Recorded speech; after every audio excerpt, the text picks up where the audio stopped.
लहानपणीचा गुढीपाडवा आठवतंय का अजून? की वेळेच्या गडबडीत कुठंतरी हरवून गेला. सकाळी शाळेतलं पाटीपूजन म्हणजे सरस्वती पूजन, रात्री उशिरापर्यंत जागून पाटीवर घराचं सुंदर चित्र काढायचं, बाजूला नक्षीकाम आणि घरासमोर छोटीशी गुढी उभारायची.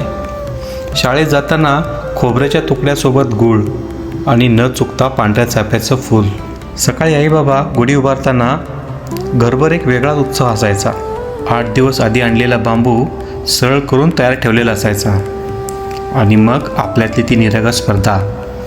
गल्लीत कोणाची गुढी मोठी, दरवाजाच्या भिंतीवर शेणाने काढलेला पाडवा, त्यावर डाळ, कडुनिंबाची पानं, कडुनिंबाचा तो कडू गोड तेव्हा नकोसा वाटायचा.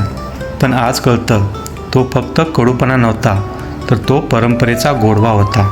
घरभर पुरणपोळीचा सुगंध दरवळायचा, गुढीला लावलेली बत्ताशाची माळ आणि ती उतरवताना मिळणारा तो छोटासा प्रसाद.